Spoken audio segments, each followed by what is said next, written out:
Welcome in. This is The Wealthy Life. I am Ben George with Harrison Quinn. This is the first show, so we are glad you're here, glad you joined us, and we got a lot to come. Harrison, good to see you. How are you? Amazing. Thanks for having me. Well, if you don't know Harrison, you'll get to know him over the course of the show. We're going to have a lot coming up all about the wealthy life, insights into that lifestyle, habits, processes, even some challenges that people face in this lifestyle. But we're going to start off with the background first on Harrison, talk about that a little bit, get the foundation of the new show. It'll begin here with a little bit more into him. We'll talk about the planning process, the business itself as well. So a lot to get into. I think it's important, though, Harrison, to really give people a sense of who you are. Sure, absolutely. All right, well, let's jump in then. Again, this is be kind of the main focus on business and on yourself, but just take us into how you got into this world, because this wasn't your first position, right? You've traveled a different path, unique path to get here, haven't you? Yeah, absolutely. So it's funny when people ask, and the amount of people I've met along the way, some would say short life is quite a colorful background. And so to name a few, I've been in the world of crypto, drone services, nightlife, entertainment, real estate, and private equity. And so that's kind of what I'd like to think was a culmination of what actually brought me here, which is in the world of money and money management and long-term planning, which really kind of sat in the middle of everything I did. And the coolest part too is that has become a large client base of who we serve and help now. Yeah, I mean, it's a very unique world. So how did you make that transition then? Because there are some parallels between what you were doing and what you're doing now, but it's not an easy point A to point B transition. Yeah, exactly. Something we may expand, in a later episode, but really I got kind of hustled into going back to university to get my degree, which is something that it's not 100% required, but it makes the whole path in the world of wealth management a lot easier. And ironically, that individual who got me to go back to get the degree was not the person waiting at the end to employ me when I was ready to graduate and start actually working.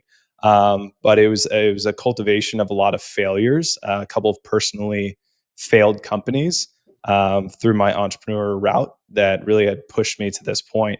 And the hilarious part was, after being, I think, technically a two-time university dropout and getting a degree, and the joke is a lot of people go to school for 8 years. They're called doctors, which was not me.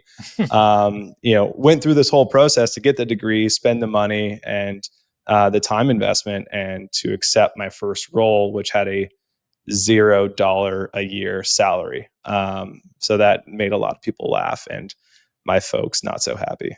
Yeah, it takes some adjustment. I know that it's not exactly the wealthy life when you're making zero, I guess, on the paycheck. But I'm curious, kind of how that experience though translates to what you do now. Like, how would you describe your approach to financial planning and helping out the clients that you do? The interesting part is it's given me a really nice baseline to be even keel and not worry about when money comes in, money comes out, things get scary or not. And personally had a relationship and trials and tribulations with a client who's been a client for about 4 years. In the last 2 years, had some devastating things happen financially, to where making tons of money, having large assets, and we diligently, used his saved up assets to effectively survive the last 2 years. And now, literally, I think yesterday, last week, is now, on the other side of it. And so having had personal, decisions to be made to be impactful on where we actually started with a $0 salary, or, making the leap to starting my own firm in the middle of the pandemic, it gave, me that gumption, that ability to then work with these, very successful entrepreneurs and business owners who are maybe starting companies or selling companies, and kind of giving them a little bit of a look like I've been there before. And it helps from a relatability, from a mindset standpoint, because truthfully, if you're a grown adult and you've had a salary your entire life, and you go from a salary to making $0, very few people understand that. And I never had a salary in any role I've ever had. I've technically never had a real job. So that's a funny thing, I guess, at least for me now. with where we're standing. Yeah, and what do your clients think about that when you talk to them about kind of your past and explaining these kind of unique positions you've been in? Does that make them a little leery of things, or do they kind of embrace that as like, okay, well, you come at this from such a unique angle that most financial advisors aren't coming from? Yeah, it's a great question because I share this, with prospective clients, existing clients, to where if you have, a fully benefited job, so multi-billion dollar corporation, great benefits, 401k, awesome matching, things like that, wealth managers and financial advisors can absolutely add value, and they do. But the amount of value that they can add is a version of capped. Whereas with entrepreneurs, business owners, or people who are owning and operating multiple businesses, if the correct advisor comes in and applies their services to your life, it can be life changing. And so that's where, frankly, we're a little transparent with people, saying, hey, this is your situation. We can enhance your situation maybe 10%, 20%, versus, those types of entrepreneurs who are coming in and saying, hey, I really need some help. Things are kind of awry. We can, it's almost a binary outcome, which is not only rewarding, but being able to see, the fruits of our labor in real time, rather than saying, 30 years from now, you'll have a successful retirement because you put in, 15% of your net income to investing in, down the road. But it's not for everyone. I think a lot of people would rather have the person fully suited up in the tie behind the desk and never leaves, head stuck in spreadsheets, lives behind the calculator. And that's not really us. That's not me. That's not the firm. And that's, most of our clients aren't necessarily looking for that. We're going to get into that, the clients a little bit more, obviously the planning process itself. That'll be the next video. We'll kind of dive into that a little bit more. And obviously we'll expand on that as the show moves along, but kind of curious more on you personally a little bit, and just kind of explain that just a little bit more before we close out this first episode. What do you do outside of work? I mean, obviously you have a ton of different interests. You're kind of, I'm not going to say all over the place, but you're very diversified in terms of Sure. what you like to do, right? So when you're not in the office, when you do have some downtime, how are you spending it? Oh, it's a great question. When we aren't stuck in the office or in meetings and getting the opportunity to serve our clients, a big thing that's been filling up my time is the restoration of a Range Rover Classic. It's almost 35 years old. And I'll have my wife to thank for that, because she thought it'd be a great idea in the middle of the pandemic to buy this thing that was allegedly mint condition. And 4 years later, almost 5 years later, new engine, new transmission, AC, heat, tires, almost everything. And luckily, I'm a tiny bit handy, but we have an awesome mechanic that helps with that. So that's been a really fun to fill up the time. And then really anything outside, from power sports, dirt bikes, horseback riding, mountain sports, and snow skiing, all those types of things. When we get the opportunity to travel and be outside, that's one of the happy places we have. Well, I'm sure you can connect with clients on that level, right? With those experiences and the travel. And I think that's so important. Experience is a big part of the wealthy life, and really having a healthy life. What's one thing you want people to know about you? Yeah, the fun one, when it's the two truths and a lie, is myself and one of my older brothers were actual male cheerleaders at university. So KU and K-State.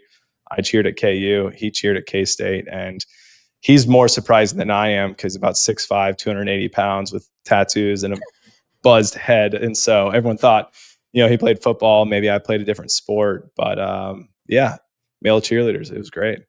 You still can do it. Can you tumble at all anymore? Or what do you still have in the bag? I was down in Miami last month and I threw a backflip in the sand. So, Okay, you still got it. not completely over the hill. Yeah, exactly. All right, a little rapid fire here to close things out. I've got a handful of just kind of random questions I want to throw your way, but start with this one. If you could have dinner with any historical figure, who would you pick? I mean, I definitely think the easy one, and probably a popular one's Jesus Christ. He seems like a pretty informative guy and has some probably wisdom to share. But one of my favorite presidents was Abraham Lincoln. And one of my favorite quotes from him was, you can learn something from everyone, even if it's what not to do. And then from an artistic standpoint, I think Bob Marley or Jimi Hendrix, probably Bob Marley, but I listen to him every morning. That'd be a good golf foursome if you put it together. Yeah, What's the best vacation you've ever taken? oh man, we were very lucky to recently take our 4-year delayed honeymoon. And it was delayed for COVID reasons, but also, had to be the right time and ability for us. And we got to go to South Africa and do Cape Town, Winelands, and then the safari. Nice. So, elephants, lions, giraffes, saw the whole big five, and really an amazing trip. That's really cool. Did you consider yourself a morning person or a night owl? Definitely a night owl. Yeah, Yeah. I had a 7:30 call this morning, and for a lot of people, that's the afternoon. For me, that's definitely the morning. Okay. If you won the lottery tomorrow, what's the first thing you do? Not tell anyone, that's for sure. I'd show up to work, do the normal things. Man, that's a great question. Truthfully, I've been fortunate and not fortunate to see some people be ruined by money, especially at a young age. And I don't know if it's totally because of my role or what it may look like, but I don't think a lot would change initially. I think I'd make a lot of kind of creative and unique investments into startup companies. And in the world of philanthropy and donation, we've got a big family tie to Africa, and so I would definitely endow some money there. And I would absolutely be the guy that dine at like a normal restaurant, Taco Bell, wherever, and then leave a $10,000 tip on like a $50 tab. That sounds exciting to me. Yeah, that would be really cool to be able to be in that position to do that. All right. We'll close out on Yeah. that note. I know we're going to get into a lot of stuff over the course of this podcast. And I guess, as we kind of start this off, maybe one other question for you, and I think we'll probably get into this a little bit more next time, but why wealthy life? What does it mean to you? And kind of what do you think of when you say that? Yeah, I mean, wealthy life, I think it's available for everyone. We have such a range of financial capacities and restraints and things like that. But from mind, body, soul, finances, relationships, spirituality, like it really, it takes the full circle. And we all know wealthy people who aren't happy, and we all know, poor people who wish they had money. And so I do believe it's applicable to a range of individuals. And the thought that money solves everything, I think, is completely untrue. And we see that every single day. But money is a tool, and it's a necessary tool in our modern age.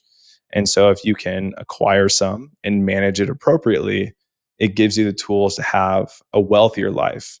But having things outside of that is what makes that full round, the full circle of wealth, and how to actually enjoy it with your friends, family, and making memories through this whole thing called life. Because can't take it too serious, you'll never get out of alive. And the hope is that you have a decent time while you're here. Well, that's the goal here on Wealthy Life, and that's what we hope to accomplish. And subscribe if that's of interest to you, and we appreciate that support. The subscribes really help us grow, so please do that, and we appreciate you being here. We got a lot to come. We'll be talking about planning and the business itself on the next episode, the clients that Harrison works with at HDQ Wealth as well. So a lot to come. It's going to be a fun journey.